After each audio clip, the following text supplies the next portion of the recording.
نحمده ونصلي ونسلم على رسوله الكريم أما بعد أعوذ بالله من الشيطان الرجيم بسم الله الرحمن الرحيم يا أيها الذين آمنوا استعينوا بالصبر والصلاة إن الله مع الصابرين ولا تقولوا لمن يقتل في سبيل الله أموات بل أحياء ولكن لا تشعرون ولنبلونكم بشيء من الخوف والجوع ونقص من الأموال والأنفس والثمرات وبشر الصابرين الذين إذا أصابتهم مصيبة قالوا إنا لله وإنا إليه راجعون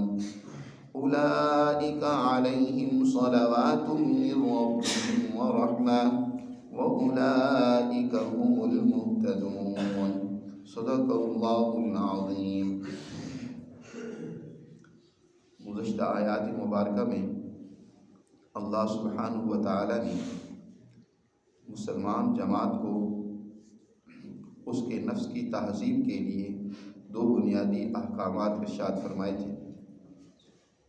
ایک ذکر، اللہ کا ذکر کثرت سے کریں، اس سے انسان کا نفس مہذب ہوتا ہے، اس کے اندر اللہ سے تعلق پیدا ہوتا ہے۔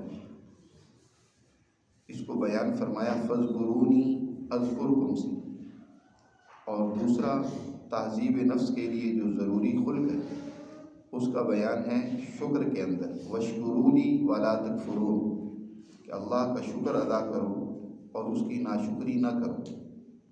اب یہاں ان آیات مبارکہ میں اللہ نے تیسری خلق کو بیان کی ہے۔ بندے کی دو ہی حالتیں ہوتی ہیں، یا تو وہ بندہ اللہ کی نعمتوں میں اس سے فائدہ اٹھا رہا ہوتا ہے، نعمتیں اس کے پاس ہر طرح کی چاروں طرف موجود ہوتی ہیں، اس کی ذات میں نعمتیں ہیں، اس کے ارد گرد نعمتیں ہیں، لوگ اس کی اگر کسی عہدے پر ہے، مالی حوالے سے اس کے پاس وسعت ہے، یہ نعمتیں ہیں، اللہ کی بے شمار نعمتیں، اس قدر نعمتیں ہیں کہ اگر انسان ان کو گننا چاہے تو شمار نہیں کر سکتا۔ اللہ تعالیٰ نے قرآن مجید میں فرمایا وَإِن تَعُدُّوا نِعْمَةَ اللَّهِ لَا تُحْصُوهَا، اللہ کی اتنی نعمتیں ہیں کہ اگر تم ان کو شمار کرنے بیٹھو تو وہ تمہارے شمار میں نہیں آنے والی۔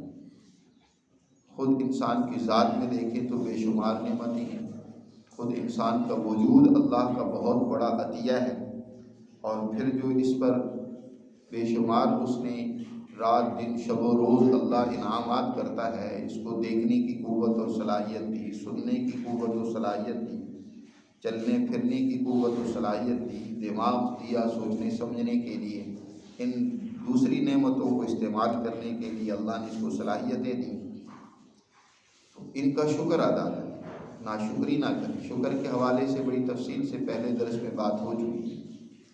اور دوسری صورت جو بندے کے لیے سب سے زیادہ پریشانی کا باعث بنتی ہے وہ یہ ہے کہ اس سے نعمت چھن جائے، نعمت اس کے پاس نہ رہے۔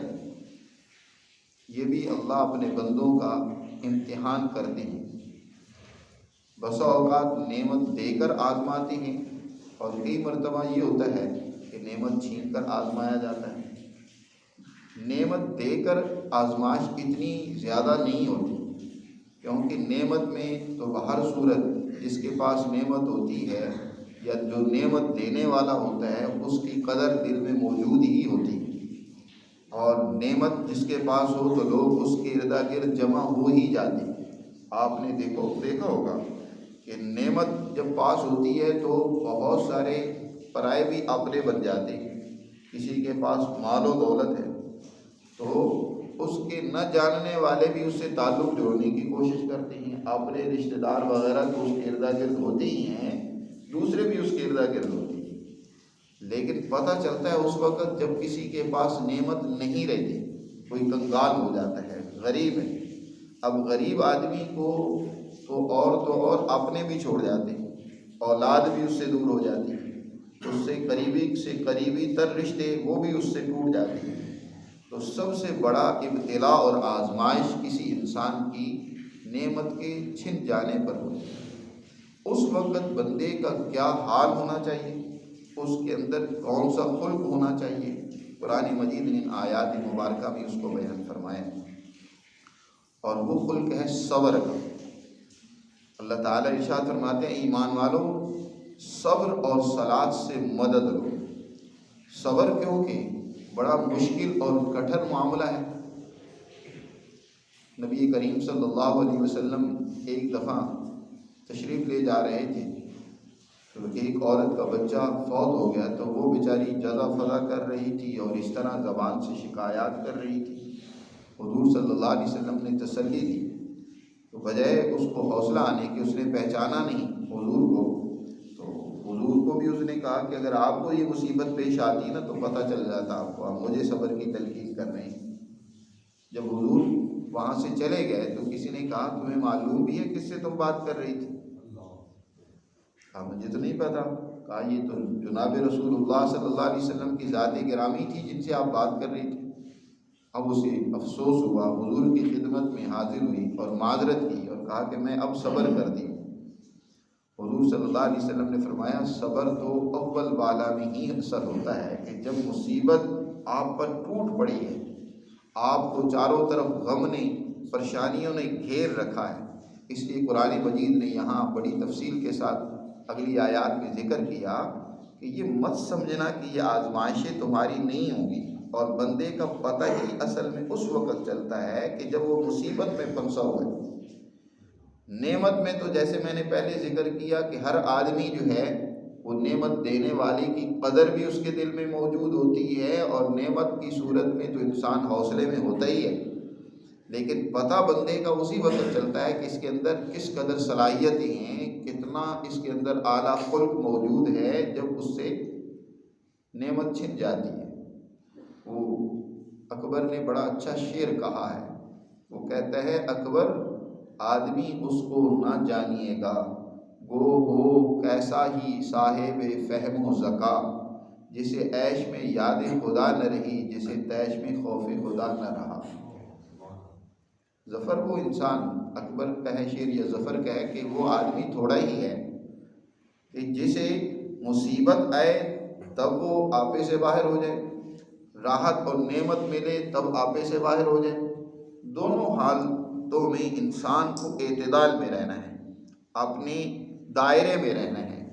جو اللہ کی طرف سے ہدایات ملتی ہیں ان ہدایات پر کاربند رہنا ہے، پھر تو یہ بندہ ہے۔ تو مصیبتیں کیونکہ انسان کے لیے اور دنیا میں مصیبتوں کا زمانہ زیادہ ہوتا ہے، اور مصیبتیں انسان کے لیے ان کا برداشت کرنا بڑا مشکل اور کٹھن ہوتا ہے۔ انسان کی تخلیق ہی اللہ نے بیان فرمایا کہ لقد خلقنا الانسان فی کبد، کہ ہم نے انسان کو پیدا ہی مشقتوں میں کیا ہے۔ دنیا میں جب یہ آتا ہے تو آتے ہی اس کے لیے مشقتوں کا راستہ شروع ہو جاتا ہے، تکلیفیں، زندگی میں تکالیف زیادہ ہوتی ہیں، انسان کو قدم قدم پر تکلیفوں کا سامنا کرنا پڑتا ہے۔ انسان سوچتا کچھ ہے اور بسا اوقات وہ کچھ اور جاتا ہے، تو اپنی خواہش اور تمنا کے خلاف ہو جانا یہ بھی ایک مصیبت ہوتی ہے۔ تو مصیبتیں کیونکہ زیادہ ہیں، اس لیے قرآن نے یہاں اس خلق کے حوالے سے بڑی تفصیل سے بات کی ہے، اور فرمایا کہ یہ مت بھول جانا کہ تمہاری آزمائش نہیں ہوگی۔ وَلَنَبْلُوَنَّكُمْ بِشَيْءٍ مِّنَ الْخَوْفِ وَالْجُوعِ، ہم ضرور تمہاری آزمائش کریں گے۔ کبھی تو یہ امتحان تمہارا اندرونی طور پر ہوگا اور کبھی بیرونی طور پر ہوگا، کبھی تمہاری طاقتیں اور قوتیں تم سے چھن جانے کی صورت میں ہوگا۔ مثلا بیرونی امتحان یہ ہوتا ہے کہ کوئی باہر کا دشمن تم پر مسلط ہو جائے، خوف ہو تمہیں دشمن کا کہ دشمن تمہارے ملک پر چڑھائی کرنے لگا ہے۔ انفرادی طور پر بھی کوئی دوسرا تم سے ٹکر لے رہا ہے، اجتماعی طور پر باہر سے کچھ مصیبتیں تم پر ٹوٹ پڑی ہیں تو خوف تم پر مسلط ہو جائے۔ اندرونی طور پر یہ کہ بھوک مسلط ہو جائے، والجوع، کہ اموال کی کمی ہو گئی، بھوک آ گئی، ضروریات پوری نہیں ہو رہی، مشکلات کا سامنا ہے۔ وَنَقْصٍ مِّنَ الْأَمْوَالِ وَالْأَنفُسِ وَالثَّمَرَاتِ، اور یہ بھی ہو سکتا ہے کہ تمہارے مالوں میں کمی ہو جائے، کاروبار کر رہے ہو نقصان ہو گیا، نوکری کر رہے تھے نوکری سے برخاست ہو گئے، نکال دیے گئے، مالوں میں کمی ہو گئی، یا جو اخراجات ہیں وہ بہت زیادہ ہے، آمدن بہت محدود ہے، تو اب یہ مال پورے نہیں ہو رہے تمہاری ضروریات کو پورا کرنے کے لیے، یہ کسی صورت میں بھی مال ضائع ہو گیا، تمہارا یہ امتحان ہوگا۔ اب دیکھا جائے گا کہ اس وقت تم کون سا راستہ اختیار کرتے ہو، صبر کا اور شکر کا، یا تم اس وقت بے صبری کا مظاہرہ کرتے ہو۔ والانفس، اور اللہ تعالیٰ بسا اوقات خود تمہاری ذات میں، تمہارے نفوس میں کوئی مصیبت ڈال دیتا ہے، مثلا کسی پیاری کی جان اللہ لے لیتا ہے، بیٹے کی جان لے دی، والدین میں سے کسی کو، یا کسی اور بہت ہی تمہیں عزیز اور پیارا ہے اس کی جان لے لی۔ والثمرات، اور اسی طرح پھلوں اور اناجوں اور جو تمہارے وسائل ہیں ان کے اندر کمی پیدا ہو گئی، اللہ تعالیٰ ان کے ذریعے سے ضرور تمہارا امتحان لے گا۔ اب کامیاب لوگ وہی ہوں گے ان امتحانات میں جو صبر سے کام لیتے ہیں، صبر و استقامت سے جو کام لیں گے، تو فرمایا وبشر الصابرین، ایسے لوگوں کے لیے کامیابی کی خوشخبری سنا دیں کہ وہی کامیاب ہوں گے، اور ان پر جو اللہ کے انعامات نازل ہوں گے اس کا بیان آگے کیا ہے۔ اور پھر ایک بات یاد رکھیں، یہ جو اللہ سبحانہ و تعالی مصائب کے ذریعے سے انسان کے امتحان لیتا ہے، اس میں بھی اللہ کا کوئی فائدہ نہیں ہے کہ اللہ کے ہاں نعمتوں کی کچھ کمی ہو گئی اس لیے اللہ تعالیٰ بندوں کو نعمتیں نہیں دے رہا۔ اصل بات یہ ہے کہ اللہ اس بندے کو با اخلاق بنانا چاہتا ہے، مہذب بنانا چاہتا ہے۔ جنت میں اسی طرح تھوڑا ہی ڈال دیا جائے گا، داخل کر دیا جائے گا کہ تم بد اخلاق ہو، بے صبرے ہو، تمہارے اندر حوصلہ نہ ہو، تمہارے اندر عالی ہمتی نہ ہو، اور تمہیں جنت میں داخل کر دیا جائے تو وہ جنت بھی تم جہنم بنا دو گے۔ جیسے دنیا میں دنگ و فساد کرتے ہو، دنیا کے اندر تھوڑے تھوڑے مفادات کے لیے لڑتے ہو، جھگڑتے ہو، مارنے مرانے پہ اتر آتے ہو، اگر تمہارے اندر صبر نہیں ہوگا، حوصلہ نہیں ہوگا، تو جنت میں بھی وہی حرکتیں کرو گے۔ اس لیے اللہ اپنے بندے کو با اخلاق بنانا چاہتا ہے، اس لیے اس پر یہ مصیبتیں آتی ہیں۔ حدیث میں آتا ہے نبی کریم صلی اللہ علیہ وسلم نے ارشاد فرمایا، جب اللہ تعالیٰ کسی بندے کو پاک کرنا چاہتا ہے تو بسا اوقات اس کو کسی بیماری میں مبتلا کر دیتے۔ اس لیے نبی کریم صلی اللہ علیہ وسلم جب کسی بیمار کی تیمارداری کے لیے جاتے تھے تو ایک جملہ ارشاد فرماتے تھے، لا بأس طہور انشاءاللہ، بھائی پریشان نہیں ہونا، یہ بیماری تو تمہیں پاک کرنے کے لیے آئی ہے، یہ تو تمہیں صاف کر دے گی، گناہوں سے، بد اخلاقیوں سے پاک صاف کر دے گی۔ اور یہی وجہ ہے کہ آپ دیکھتے ہیں کہ مصیبت میں کتنا ہی سخت سے سخت دل ہو انسان، اس کی توجہ اللہ کی طرف بڑھ جاتی ہے۔ بیماری میں بسا اوقات اور نہیں تو اللہ سے معافی مانگتا ہے کہ یا اللہ اس بیماری سے تو ہی مجھے چھٹکارا عطا فرما دے، پہلے نہیں بھی اللہ کو یاد کر رہا تھا تو اب اس کے دل میں اللہ کی یاد آتی ہے، وہ اسی طرف دھیان دیتا ہے کہ یا اللہ تو ہی مجھے اس مصیبت سے نکال۔ تو اس حوالے سے بیماری گویا اس کی صفائی کرتی ہے، اس کے دل کی غلاظتیں وہ دھو کر باہر نکالتی ہے، اس کو مہذب اور با اخلاق بناتی ہے۔ اور حضور نے ارشاد فرمایا کہ اگر کسی کی طہارت اس سے نہیں ہوئی کہ اس پر بیماری مسلط کی تو اللہ تعالیٰ کیا کرتے ہیں، اس کے کسی قریبی پر موت مسلط کر دیتے ہیں۔ بیٹا ہے اس کی روح نکل گئی، یا کوئی اور بہت عزیز اور پیارا ہے اس پر اس کو ظاہر بڑا دکھ ہوتا ہے، تکلیف ہوتی ہے، تو انسان جب اس پر صبر سے کام لیتا ہے، اگلی آیات میں اللہ نے اس صبر، کیونکہ صبر کا معاملہ بڑا مشکل ہوتا ہے، آسان کام نہیں ہوتا، جس پر مصیبت آئی ہوتی ہے نا اسی کو پتہ ہوتا ہے، تو اس لیے اللہ نے یہاں صبر حاصل کرنے کا طریقہ بھی بیان کیا ہے، ایک عملی طریقہ بیان کیا ہے اور ایک قولی طریقہ بیان کیا ہے، اور تیسرا فکری طریقہ۔ یہ تین ہی چیزیں ہوتی ہیں کسی کو مہذب بنانے کے لیے، اس کا عمل، اس کا قول، اس کی نیت و ارادہ۔ اللہ نے ان تینوں کو یہاں بیان کیا کہ کس طریقے سے تم جو ہے اپنے اندر صبر کا خلق پیدا کر سکتے ہو۔ عملی طور پر تو یہ ہے کہ نماز، یہ سب سے زیادہ انسان کے اندر صبر پیدا کرنے کا ذریعہ ہے۔ جب انسان نماز میں متوجہ ہوتا ہے، اللہ کی طرف نماز کے ذریعے سے متوجہ ہوتا ہے، یقیناً اس کے اندر کیا ہے، استقامت پیدا ہو جاتی ہے، اس کے اندر حوصلہ پیدا ہو جاتا ہے۔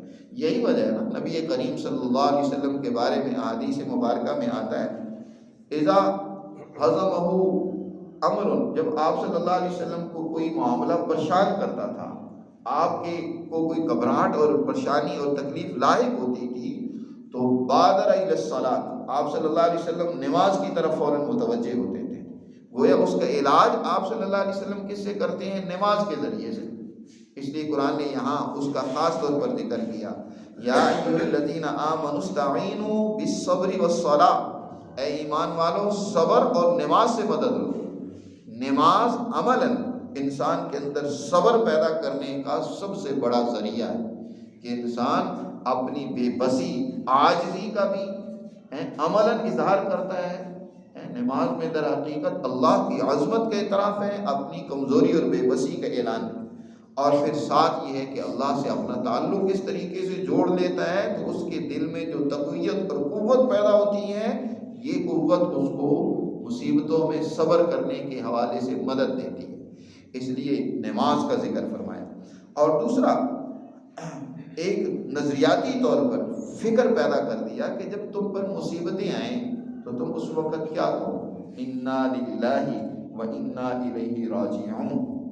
انا للہ و انا الیہ راجعون یہ محض رسمی ایک جملہ نہیں ہے، بلکہ انسان کا علاج اس کو اس مصیبت میں تلقین کیا گیا ہے کہ جب تم پر مصیبت آئے، اذا اصابتم مصیبت قالوا انا للہ و انا الیہ راجعون، یہ اس کا علاج ہے اس مصیبت کا، کہ انا للہ۔ یہاں دو جملے بیان فرمائے گئے، ایک تو اس پورے جملے کو زبان سے کہو، قول سے اس کا اقرار کرو، یہ صبر پیدا کرے گا۔ دوسرا، اس میں غور و فکر کرو، غور و فکر کرے انسان، کہ ایک انسان وہ پہلے جملے میں اعلان کرتا ہے کہ انا للہ، بے شک یہ جانے والا نہیں، ہم سب ہی کس کی ملکیت ہے؟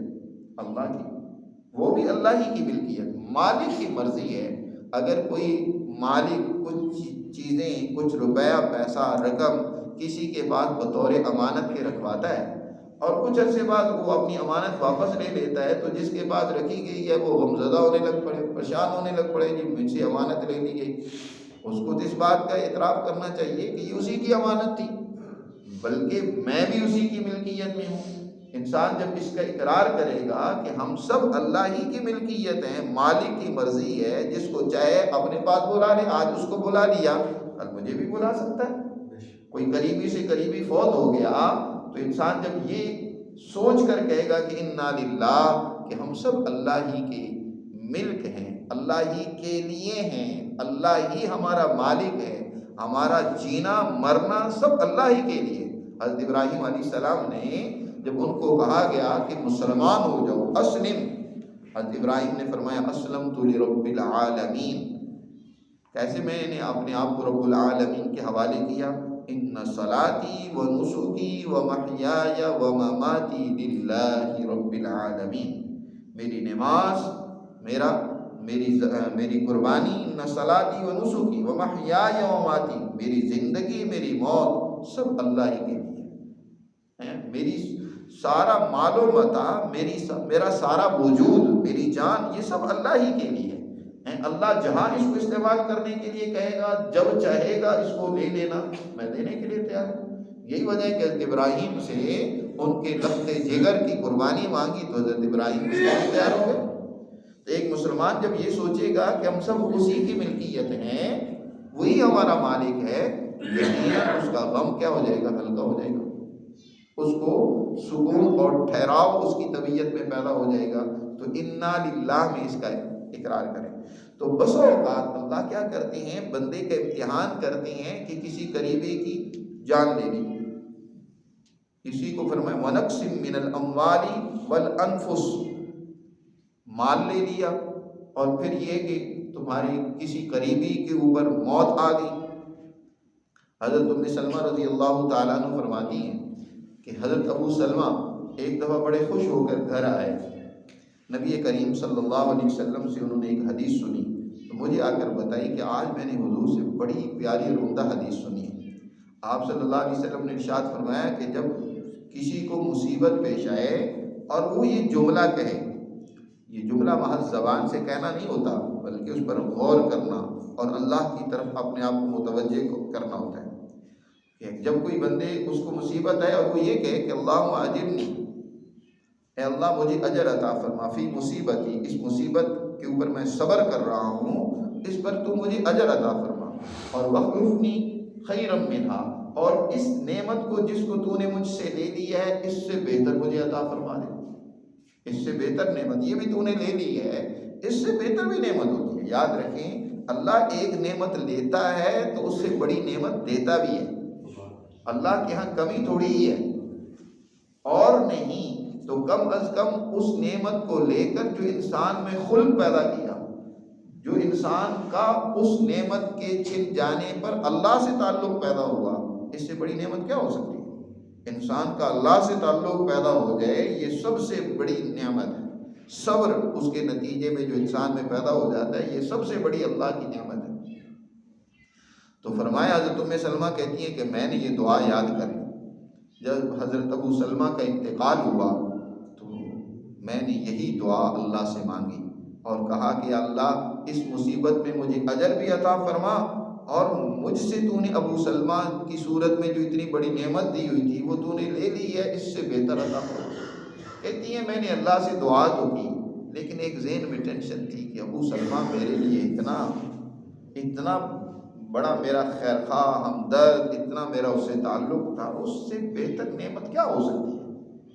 لیکن ابھی میرا وہ ختم ہی نہیں ہوا تھا، جو مرد کے فوت ہونے کے بعد عورت کو 4 مہینے 10 دن جو ہے اس نے گزارنے ہوتے عدت کے، ابھی وہ ختم ہی ہوئی تھی کہ میں گھر میں چمڑے کو دباغت کر رہی تھی، اس کو رنگ دے رہی تھی کہ حضور صلی اللہ علیہ وسلم میرے گھر پر تشریف لائے۔ نبی کریم صلی اللہ علیہ وسلم نے دستک دی، اندر آنے کی اجازت مانگی تو میں نے حضور صلی اللہ علیہ وسلم ہاتھ دھوئے اور حضور کو اپنی ایک اچھی نشست پر کپڑا بچھا کر بٹھایا، تشریف رکھے، اور باتیں ہوتی رہیں، حال و احوال پوچھا، اور بعد میں حضور صلی اللہ علیہ وسلم نے اپنی گویا کہ آنے کی غرض بیان کر دی کہ میں چاہتا ہوں کہ تم مجھ سے نکاح کر لو۔ حضرت ام سلمہ کہتی ہے کہ میں بڑی خوش بھی تھی کہ حضور سے بہتر میرے لیے کون ہو سکتا ہے، اور لیکن ساتھ جو ہے میں نے حضور سے کہا کہ اللہ کے رسول میں ایک تو بڑی غیرت مند عورت ہوں، کہیں ایسا نہ ہو کہ مجھ سے آپ کی کسی حق میں حق تلفی ہو جائے، میں آپ کی کسی حکم کی خلاف ورزی کر لوں اور پھر آپ جو ہے آپ کی شان میں گستاخی یا حق تلفی تو میرے لیے آخرت کے اندر ایک بہت بڑی مصیبت بن جائے گی۔ اور دوسری بات یہ کہ میں ذرا عمر کی بھی زیادہ ہو گئی ہوں، اور تیسری بات یہ کہ میرے بچے بھی ہیں۔ حضور صلی اللہ علیہ وسلم نے فرمایا کوئی بات نہیں، تم اگر عمر کی زیادہ ہو تو عمر میری بھی کم نہیں ہے، اور دوسرا یہ کہ تمہارے بچے میرے بچے ہیں، اور پہلی بات یہ ہے کہ اللہ تمہاری اس غیرت کو صحیح اور درست جگہ پر ہی استعمال کرے گا، اس کو منفی استعمال نہیں ہونے دے گا۔ غیرت اچھی چیز ہے لیکن اس کا استعمال درست ہونا چاہیے، اس لیے غیرت تو اچھی بات ہے۔ حضرت ام سلمہ بڑی ذہین سمجھدار خاتون تھی، یہی وہ ام سلمہ ہے کہ صلح حدیبیہ کے موقع پر جب نبی کریم صلی اللہ علیہ وسلم نے معاہدہ کر لیا قریش کے ساتھ کہ اب یہاں اس سال ہم عمرہ نہیں کریں گے، واپس چلے جائیں گے اور آئندہ سال عمرے کے لیے آئیں گے، اور حضور نے اس معاہدے کے بعد صحابہ سے فرمایا کہ اپنی قربانیاں یہیں ذبح کر دو، احرام کھولو اور چلیں واپس۔ لیکن صحابہ اس معاہدے کو قبول نہیں کر رہے تھے۔ صحابہ تو مرنے مرانے کے لیے پہلے حضور صلی اللہ علیہ وسلم سے بیعت کر چکے ہیں اسی مقام پر جس کو بیعت رضوان کہا جاتا ہے، کہ موت پر بیعت کر چکے ہیں کہ ہم مر جائیں گے لیکن عثمان غنی کی شہادت کا جو خبر پھیل چکی تھی ہم ان کا بدلہ لیں گے اور عمرہ کر کے جائیں گے، ہم انتقام لیں گے، لیکن اب حضور فرما رہے ہیں کہ نہیں واپس چلیں۔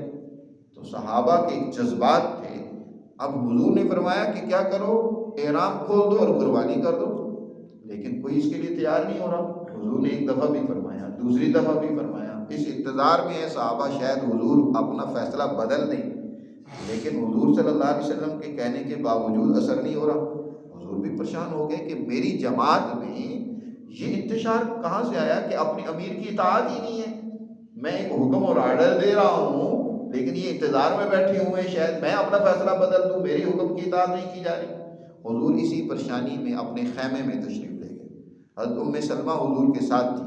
حضرت ام سلمہ نے حضور سے اس پریشانی کی وجہ پوچھی، حضور نے بتایا کہ اس طرح میں حکم دے رہا ہوں لیکن اس پر اطاعت نہیں کی جا رہی۔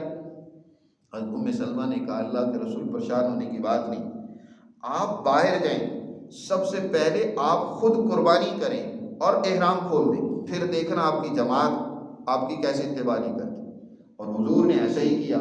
جب حضور نے قربانی کر دی، احرام کھول دیا، اب صحابہ کو یقین ہو گیا کہ اب تو فیصلہ بدل نہیں سکتا، پھر دھڑا دھڑ سب صحابہ نے حضور کے اس حکم پر عمل کیا۔ تو وہ ایک جو انتشار پیدا ہو رہا تھا، کتنی اعلیٰ حکمت اور بصیرت سے اس کو حل کیا حضرت ام سلمہ رضی اللہ تعالیٰ عنہ کی بصیرت ہے۔ تو بڑی سمجھدار اور ذہین خاتون تھی۔ تو حضور صلی اللہ علیہ وسلم نے جب پیغام نکاح دیا تو خوش ہو کر اس کو قبول کر لیا کہ حضور سے بہتر کون ہو سکتا تھا۔ فرماتی ہیں کہ اس دعا کی قبولیت اس دن میرے سامنے آئی کہ جب میں نے اس وقت دعا کی تھی کہ اللہ اس سے بہتر نعمت مجھے دے دے، تو اس ابو سلمہ سے کئی گنا بہتر حضور سے بہتر کون ہو سکتا تھا جو اللہ نے مجھے شوہر عطا فرما دیا۔ تو انسان جب مصیبت میں، تکلیف میں اللہ کی طرف متوجہ ہوتا ہے اور اس نعمت کے چھن جانے پر بجائے تھوڑ دلا ہو کر، کم ہمت ہو کر، مایوس ہو کر بیٹھ جائے، اپنی عمل کی صلاحیتوں کو بیکار کر دے، بلکہ اپنے اندر توانائی اور طاقت اس سے پیدا کرے کہ اللہ کی طرف متوجہ ہو۔ کیونکہ انسان کو عمل سے مزبہل کرنے والی چیز یہ بے صبری ہوتی ہے۔ جو بے صبر انسان ہوتا ہے باوجود اس کے اندر طاقت اور قوتیں ہونے کے ان کو استعمال ہی نہیں کر رہا ہوتا۔ اور پھر خاص طور پر جنگ کے اندر تو اگر کوئی قریبی تمہارا فوت ہو جائے، وہاں شہادت بھی ہو جاتی ہے، خود تم پر بھی زخم آ سکتے ہیں، دشمن کا غلبہ بھی ہو سکتا ہے، لیکن تم وہاں اپنے دل کو چھوڑ بیٹھو اور تم یہ خیال کرنے لگ پڑو ہمارا اتنا نقصان ہو گیا، اتنے افراد مارے گئے، تو پھر تو تم کبھی دشمن پر فتح یاب نہیں ہو سکتے۔ اس موقع پر اس لیے صبر کی اعلیٰ قسم جو جہاد میں جس کا عملی نمونہ ظاہر ہو سکتا ہے اس کو بھی یہاں بیان فرمایا اور کہا وَلَا تَقُولُوا لِمَن يُقْتَلُ فِي سَبِيلِ اللَّهِ أَمْوَاتٌ، یہ مت کہو جو اللہ کے راستے میں قتل کر دیے گئے کہ وہ مر گئے۔ اللہ کے راستے میں شہادت موت نہیں ہے کہ اس سے تم گھبرا جاؤ، ڈر جاؤ، بلکہ یہ تو بہت بڑی زندگی اور حیات ہے۔ صبر کا آخری درجہ یہی ہے کہ انسان اس راستے پر اتنا جماؤ اختیار کرے۔ صبر کے معنی کیا ہے؟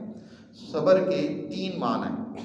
ایک صبر کے معنی ہے صبر علی المصائب، انسان پر مصیبتیں آئیں، تکلیفیں آئیں، پریشانیاں آئیں، لیکن انسان ان مصیبتوں کی وجہ سے اپنے عمل کو، اپنے کام کو، اپنی ذمہ داری کو نہ چھوڑے، ڈٹا رہے، اس پر استقامت اختیار کرے۔ آج عجیب بات ہے، صبر کا بھی مفہوم ہمارے ہاں بڑا عجیب و غریب بنا دیا گیا۔ زوال کے دور میں ہم اللہ کے احکامات کو بھی ہم اپنے اس اصل طریقے سے نہیں سمجھتے۔ جو اصل ان کا مفہوم اور معنی ہوتا ہے وہ ہمارے ذہنوں سے اوجھل ہو گیا، ہم نے اپنی ہی معانی اس کے اندر پیدا کر لی ہیں۔ صبر کا عام طور پر یہ مطلب سمجھا جا رہا ہے کہ کوئی تم پر زیادتی کرے، کوئی تم پر بدماشی کرے، کوئی ظلم کرے، بس تم برداشت کرتے رہو۔ یہ نہیں ہے صبر کے معنی۔ صبر کے معنی ہے استقامت کے، اپنے اس نظریے، فکر، عمل، ذمہ داری سے نہ ہٹنا اور اپنی اس ذمہ داری کو احسن طریقے سے ادا کرنا۔ یہی وجہ ہے کہ وہ مسلمان جماعت جو دشمن کے مقابلے میں طالوت کے مقابلے میں طالوت اور جالوت کا جب مقابلہ ہوا تو فلما فصل طالوت بالجنود، طالوت اپنا لشکر، مسلمان لشکر لے کر جب مقابلے میں آتا ہے جالوت کے، تو اللہ سے کیا دعا کرتے ہیں؟ ربنا افرغ علینا صبرا، اے اللہ ہم پر صبر کو انڈیل دے۔ اب وہاں صبر کا مطلب یہ نہیں ہے کہ دشمن ہمیں قتل کرتا رہے اور ہم برداشت کرتے رہے۔ صبر کا مطلب یہ ہے کہ اللہ ہم میں صبر افرغ علینا انڈیل دے کہ ہم دشمن کے مقابلے میں ڈٹ کر اس کا مقابلہ کریں، ہم پسپائی نہ اختیار کریں، ہم دشمن کے مقابلے میں ڈٹے رہیں، جم جائیں۔ تو صبر کے معنی یہ نہیں ہے کہ ظالم ظلم کرتا رہے اور تم برداشت کرتے رہو. ظالم کے ظلم کا جواب دینا، اس کو اس ظلم سے ہٹانا. حضور نے ارشاد فرمایا نا کہ ظالم کی بھی مدد کرو، مظلوم کی بھی مدد کرو. ظالم کی مدد کیا ہے؟ ظالم کی مدد یہ ہے کہ اس کو ظلم سے ہٹا دو، اس کو ظلم سے روک دو. تو ظالم کو ظلم سے روکنا یہ صبر ہے. یہ نہیں ہے کہ تم پر کوئی ظلم کر رہا ہے اور تم کہو جی برداشت کرو، جی صبر کرو. تو صبر کے ایک معنی ہے صبر علی الطاعات، جو احکامات ملے ہیں ان احکامات پر ڈٹ جانا، ان پر قائم رہنا. چاہے تمہیں مصیبتیں ہیں، تکلیفیں ہیں، پریشانیاں ہیں، دشمن کی طرف سے تمہیں سختی کا سامنا کرنا پڑے، حتیٰ کہ تم شہید ہو جاؤ، تمہارے بہت سارے افراد شہید ہو جائیں، تمہاری جماعت کے کچھ افراد شہید ہو جائیں، اور تو اور جماعت کے سب سے بڑے فرد جناب رسول اللہ صلی اللہ علیہ وسلم بھی دنیا سے چلے جائیں، تب بھی تم اپنے مشن، اپنے کام، اپنے نظریے، اپنے فکر، عمل کو چھوڑو گے. یہی تو قرآن نے کہا وَمَا مُحَمَّدٌ إِلَّا رَسُولٌ قَدْ خَلَتْ مِن قَبْلِهِ الرُّسُلُ. محمد صلی اللہ علیہ وسلم اللہ کے رسول ہی ہیں، اور کون ہیں؟ یہ اللہ کے رسول ہیں. کیا ان سے پہلے اور رسول کوئی نہیں دنیا میں آئے؟ بڑے بڑے رسول ان سے پہلے دنیا میں آئے، لیکن ان میں سے سب سے بڑے ہی ہیں. لیکن رسول اور بھی آئے، بڑے رسول لوگ آئے ہیں. مثلا ابراہیم علیہ السلام جو حضور کے جد امجد ہیں، جن کا تذکرہ پیچھے تفصیل سے گزرا. خود آدم علیہ السلام جو ساری انسانیت کے باپ ہیں. حضور کا مقام و مرتبہ، شان سب سے بلند ہے، لیکن ویسے اپنی ذات میں یا اپنی شان میں اور بھی بڑے بڑے انبیاء علیہ السلام آئے، اولو العزم پیغمبر آئے. تو ان کے دنیا سے چلے جانے پر قرآن نے فرمایا وَمَا مُحَمَّدٌ إِلَّا رَسُولٌ قَدْ خَلَتْ مِن قَبْلِهِ الرُّسُلُ أَفَإِن مَّاتَ أَوْ قُتِلَ انقلبتم عَلَىٰ أَعْقَابِكُمْ. اگر یہ دنیا سے چلے جائیں، فوت ہو جائیں، یا یہ شہید ہو جائیں، انقلبتم عَلَىٰ أَعْقَابِكُمْ، کیا تم اپنے مشن کو چھوڑ دو گے؟ اور یہی آیت حضرت ابوبکر صدیق رضی اللہ تعالی عنہ نے حضور کی اس جماعت کو اس وقت پڑھ کر سنائی جب حضور صلی اللہ علیہ وسلم کا وصال ہوا. سب غمزدہ ہیں، سب حوصلہ چھوڑ بیٹھے، کوئی کچھ کہہ رہا ہے، کوئی کچھ کہہ رہا ہے، پریشانی کی حالت میں ہے.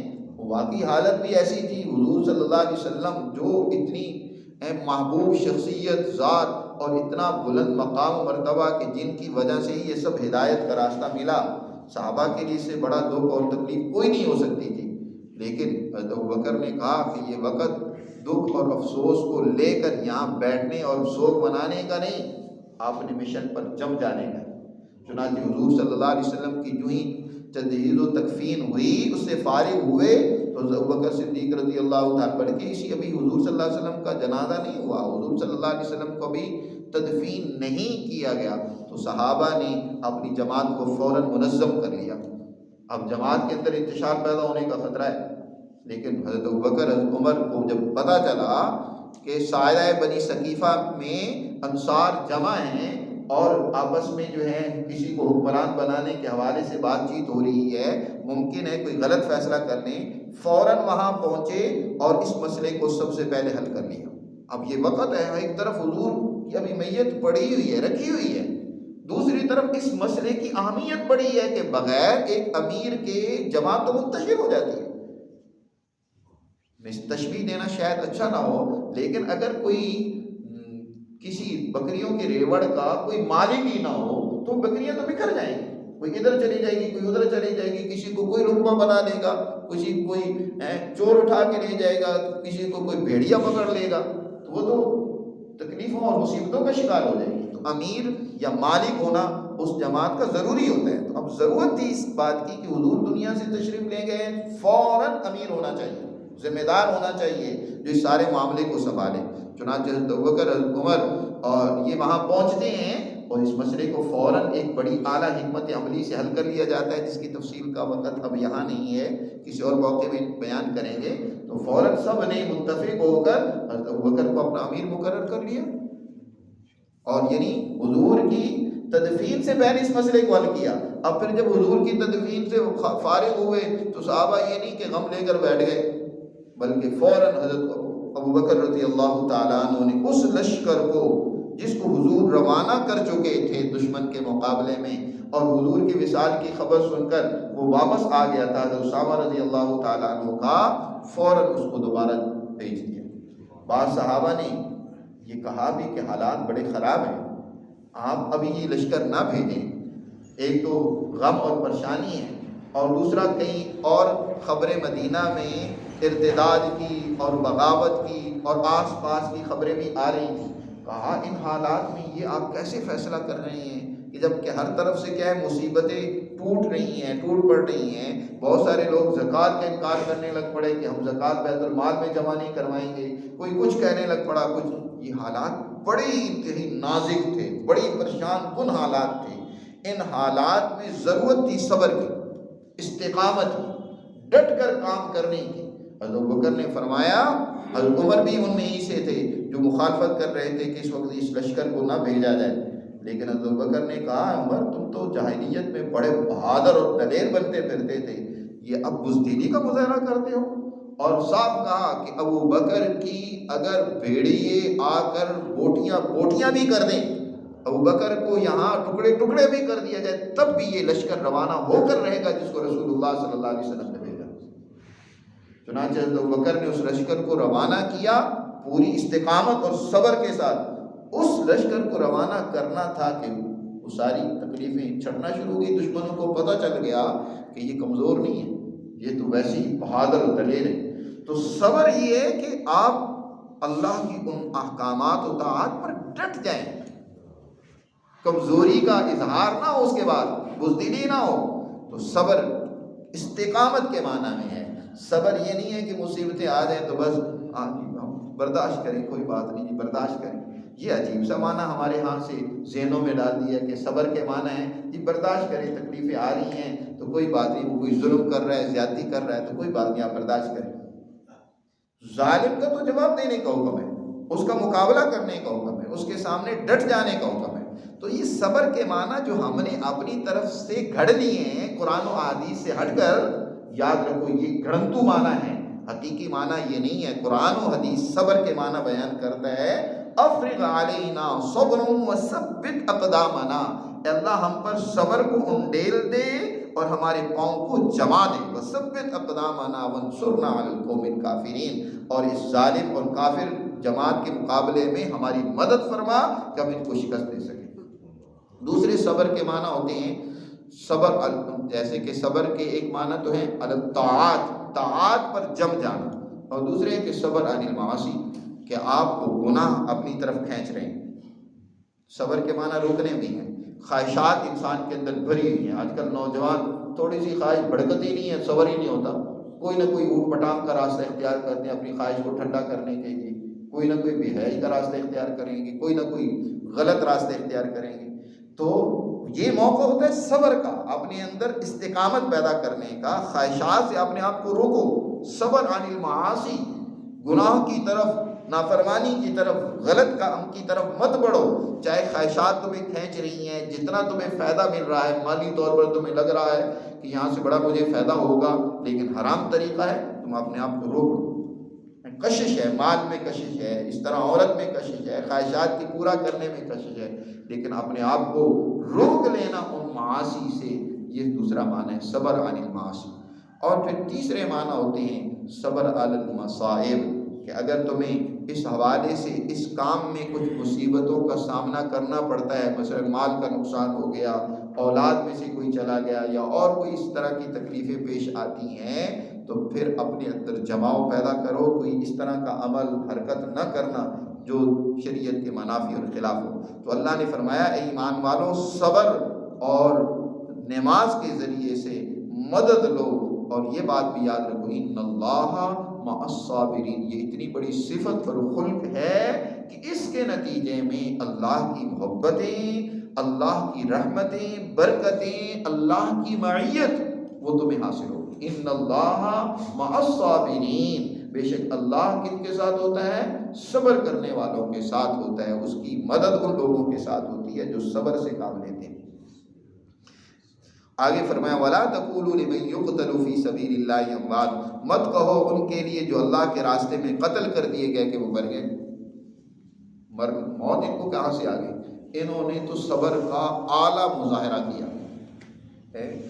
ہرگز نمیرت آ کے دل زندہ شد بعشق، وہ لوگ مرا تھوڑے ہی کرتے ہیں جن کے دل میں عشق کی آگ جل رہی ہوتی ہے اور وہ اپنے اس عشق کی بنیاد پر قربان ہو جاتی ہیں، وہ مر کر بھی اپنا نام روشن کر کے جاتے ہیں۔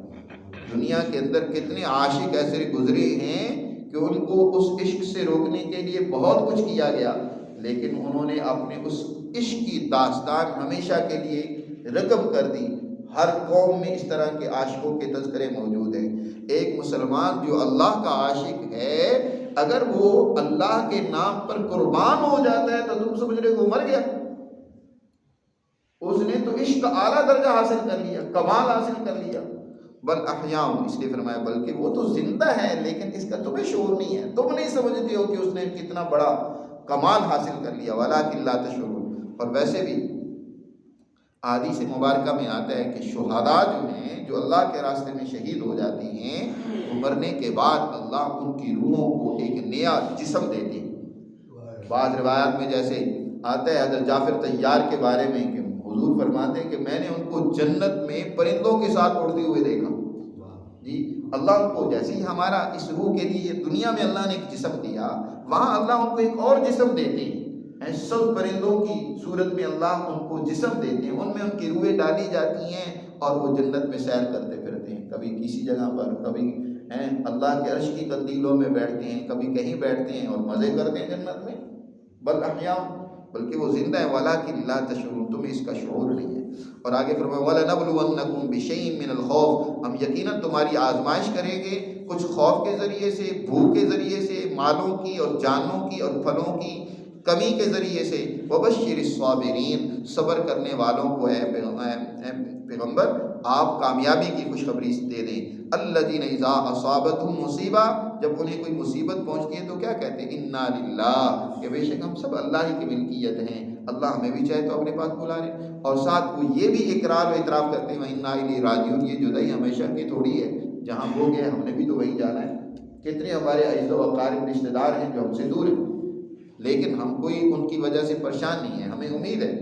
اب بھی تو ہم بیوی بچوں سے دور یہاں مسجد میں بیٹھے ہیں، اس لیے کہ ہمیں پتہ ہے کہ ہم نے جا کر پھر مل لینا ہے۔ ابھی نہیں، جو جماعت میں دوست آئے ہوئے ہیں 4 مہینے 6 مہینے کچھ سال بعد وہ جا کے ان سے ملیں گے، کوئی غمزدہ نہ وہ ہے نہیں ہے، اس لیے کہ ملنے کی امید ہے، لیکن وہاں تو ملنے کا یقین ہے۔ یہاں ہو سکتا ہے کہ ملاقات دوبارہ نہ بھی ہو، یہ بھی ممکن ہے، لیکن وہاں فرمایا وَإِنَّا إِلَيْهِ رَاجِعُونَ، بے شک پکی بات ہے، انا کا لفظ تاکید کے لیے آتا ہے کہ وہیں ہم نے بھی پہنچنا ہے۔ تو جب یہ انسان اس میں صبر پیدا ہو گیا تو اب اس پر اس صبر کے نتیجے میں جو اللہ کی طرف سے رحمتیں آتی ہیں ان کا ذکر کیا۔ اولئک علیہم صلوات من ربہم، انہی کے اوپر ان کے رب کی طرف سے خاص رحمتیں، صلوات خاص رحمتیں، ورحمہ اور عام رحمتیں، ان کا بیان ورحمہ ہے۔ واولئک هم المهتدون، اور یہ ہدایت یافتہ ہیں۔ یہاں 3 اللہ کی طرف سے انعامات کا ذکر کی ہے، اس پر انشاءاللہ آئندہ درس میں کچھ بات کریں گے۔ اللہ ہمیں سمجھنے سے